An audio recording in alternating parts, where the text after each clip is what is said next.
Hi, anyone and everyone. This is Kim, the Humble Hermit from Come As You Are Oracle. I'm going to do the collective for today. Today is Saturday, May 17th, 2025. You may follow me on the TAC, the Tube, the Lemonade, the Blue Sky Social, the Pinterest, my blog, or not. Totally up to you. Take what resonates, leave what doesn't. If it doesn't fit, don't make it fit. If some of it fits, fabulous. We love that for you. Whatever does not, just leave it on the table for someone else. You don't need to take on energy that wasn't meant for you. We're going to use situations, intuitive envisions. I bought this off of Amazon, actually. I know you can get it off of Etsy. And I think they have their own website, if I'm not mistaken. There's 2 or 3 situations decks, I think. 2.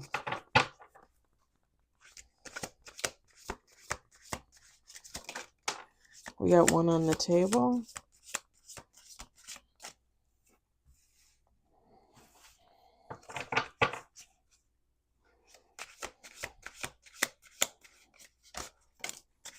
Three on the table.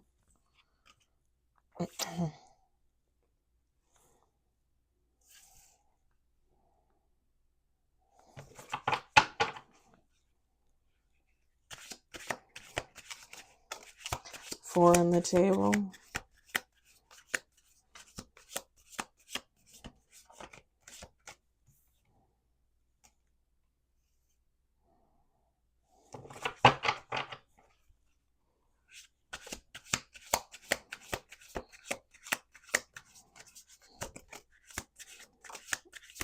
6 on the table.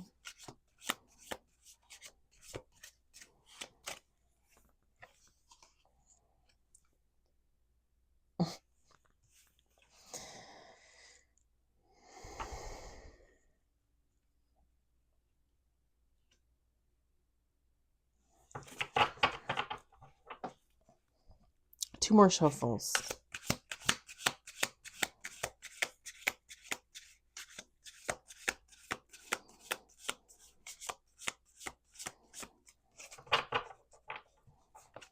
One last shuffle.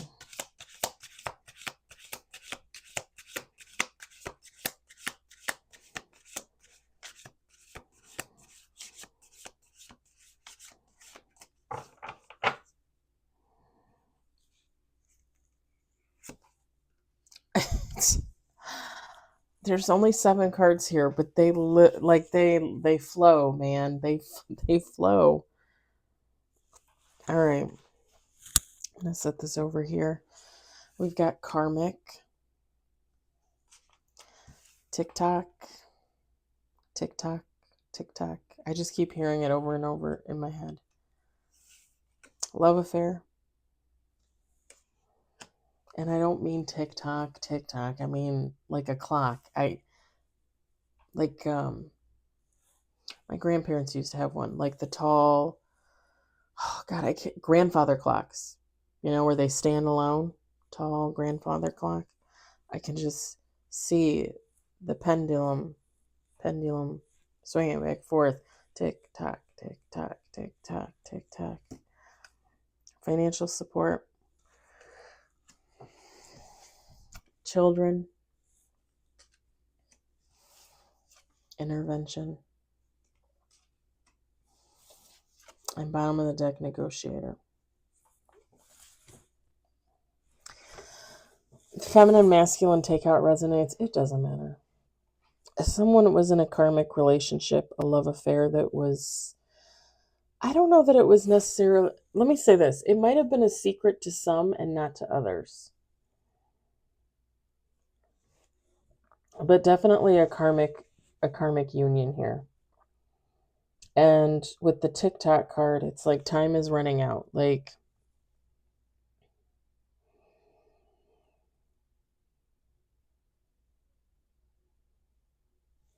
so here's what I'm seeing with the cards that fell out. And it all makes sense to me.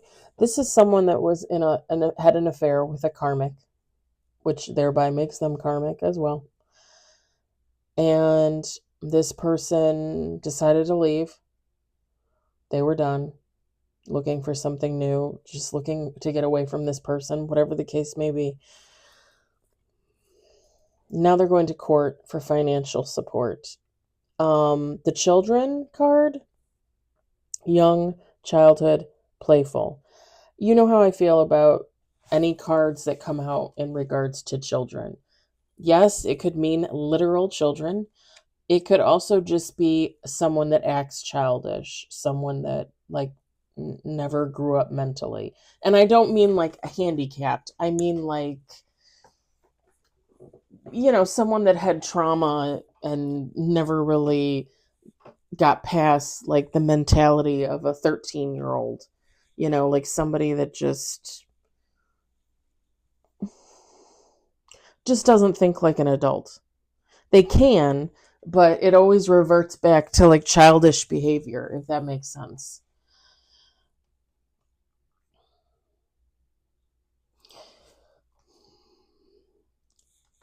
The reason why the TikTok card came out, deadline time is running out, is because this person, whoever this person is that wanted to get away from this karmic relationship, their time is running out. Like they're wasting time in court. And I think people are getting involved, like friends, family, and saying, "Hey, dude or dudette, like you need to settle the financial support and move on. Negotiate as best you can for yourself and this person and move on with your life because the clock is ticking." Some I don't think people think about like how long people could be in court for things.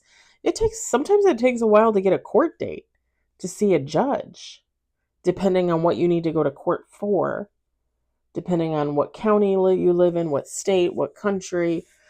All these things take time. It takes time for lawyers. Oh, pardon me. For attorneys to prep their case, right?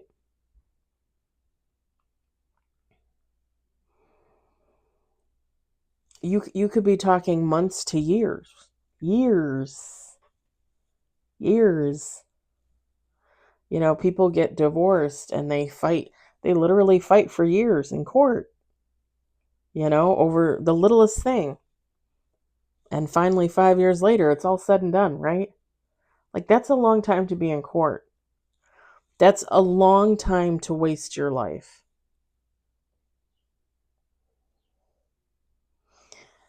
I've told you guys before about the ex-husband and me knowing that I wanted a divorce. Me basically knowing that our relationship was done probably a year to 2 years ahead of time. Like I knew something was coming. Like I was fed up. I was just going through the motions as a wife, as a woman. And when I told him I wanted a divorce, it really wasn't open for discussion. We did try to make it work for about 2 weeks, and then I told him I couldn't. The whole thing was just too ridiculous. Some of the things that this is okay, this is going to sound weird, but some of the things that he was willing to put up with to stay married just made me realize that he just didn't. It's not even that he probably even loved me, but he just didn't want to get a divorce. It would be his second divorce, like he didn't want to look like a failure. And I mean, I've been called a failure on and off my whole life. I could care less. Like, let's get this failure on the road. I, I couldn't. I couldn't make it work. And I was pretty much willing to give him anything to get out of that marriage within reason, you know? And we didn't get much back from the sale of the house because we had the mortgage payment we still owed on our house, right? We had only been there 6 years when we got our divorce. I think we literally were there 6 years when the sale of the house went through and I bought my condo. I think it literally would have been 6 years, because we did the closing in November of 2016 and we closed November of 2022 to sell it. So I think it was like days apart. And whatever money came from the house, I got, because I was the one that put the money down on the house. He didn't bring anything to the table. He had nothing.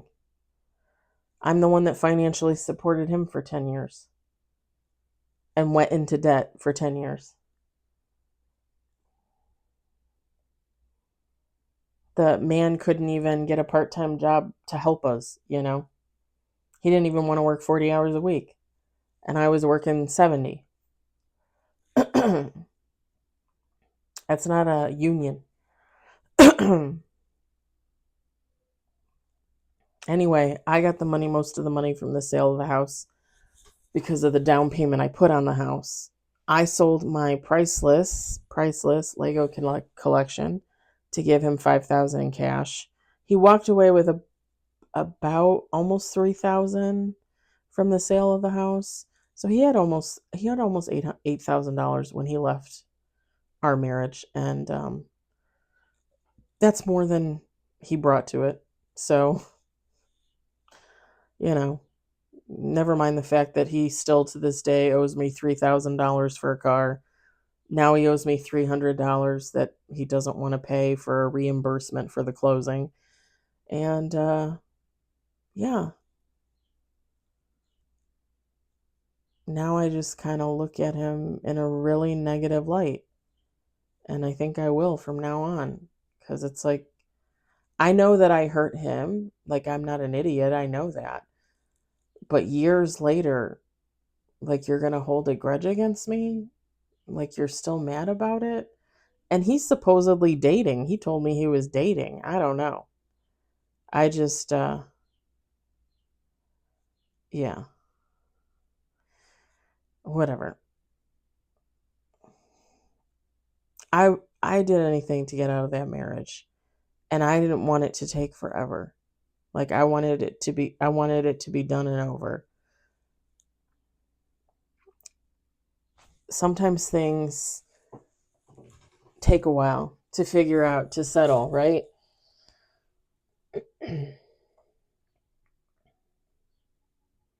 The thing is, how much time is this person going to waste on this?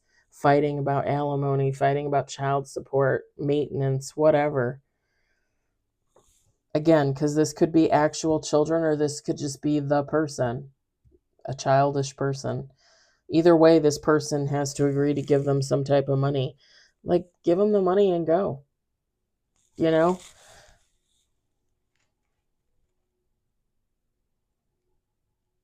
Yeah. Like, give them the money and go. And that's probably what people are telling them. Family, friends. Like, come on, just make a deal and get out of there. And this doesn't even really give marriage vibes. I mean, it says karmic third party relationship lesson. And then it says love affair, dirty little secret down low. So again, this was just someone that they were fucking around with. Whether they were married and this was like a side person, I mean, take how it resonates. Just because third party situationship lesson is under the karmic, a third party doesn't, you know what I mean? A third party is a third party. Third party doesn't even technically need to be another person. So it doesn't even necessarily mean like someone was married and they were cheating.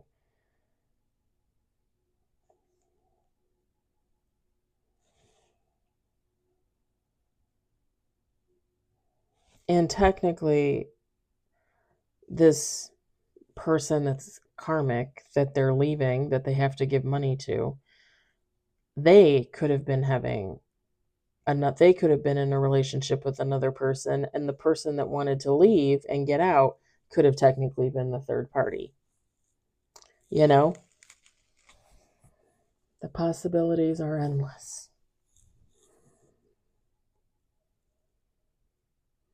But it really gives off vibes of somebody wasting time in court trying to fight about money. And granted, I understand, the average Joe probably doesn't have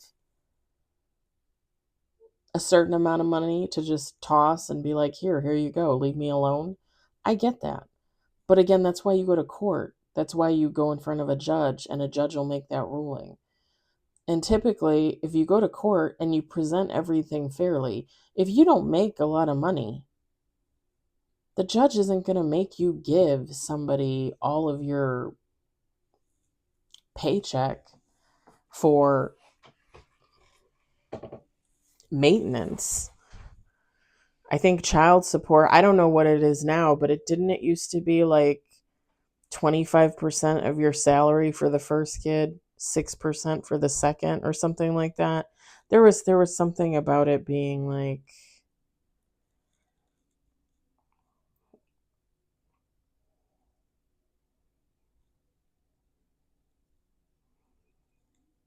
and it's funny because, a little off topic, like you'll hear all the time, mostly males, right, complaining about having to pay child support. I remember when I worked at Fannie Mae Candies, one of my ladies that worked for me, who's older than me, was married, got married when she was in her 20s, I think. They had a son, and then she wanted a divorce. I can't remember if he was cheating or not, but she just was unhappy. She wanted a divorce. She was not happy with him. And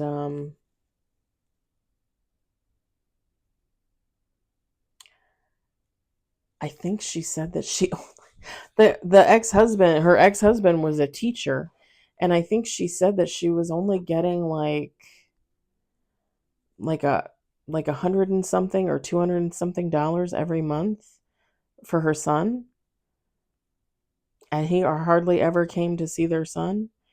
And her son, I want to say, is around my age, maybe a year or two older, maybe a year or two older than me.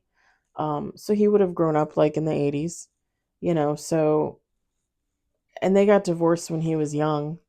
So, yeah, like $200 a month, 300, even $300 a month. That's nothing. Even back in the 80s, that's nothing. Like $300, like that's not enough to support a kid. And granted, technically, when you look at child support, both people should be supporting the child, right? She had a job, he had a job.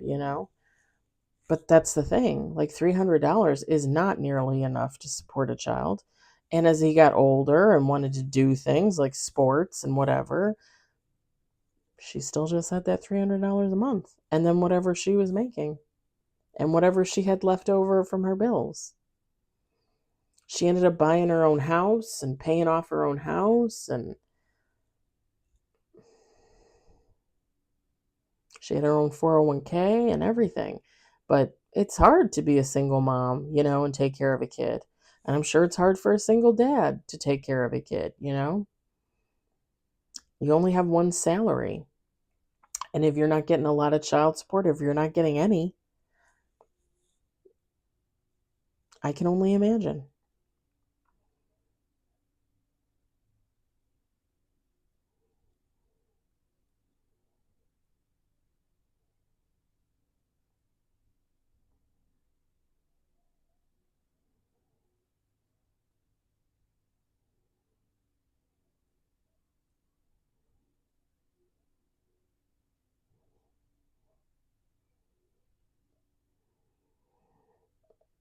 So to me, unfortunately, this reading, it just gives me the vibes of whoever this is. Like they've already dragged it out for themselves too long.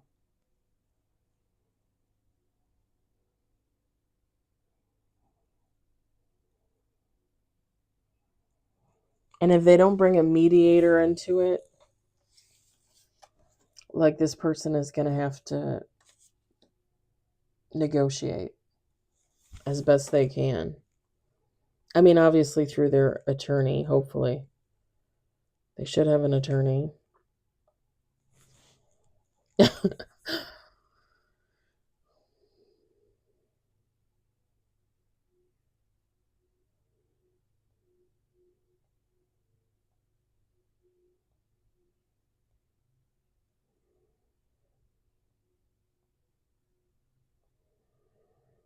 And I think the TikTok, the time is running out. It's just, how much time are you going to waste dwelling on the past and a relationship that didn't work, and possibly child support or maintenance for this person that you left behind,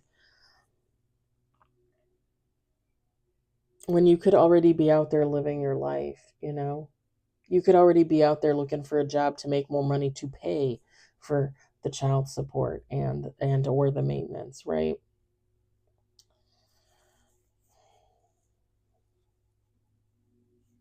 I'm going to leave it there. I hope the messages don't resonate. I hope you enjoyed it. I hope you found it entertaining. I'll talk to y'all later. Bye.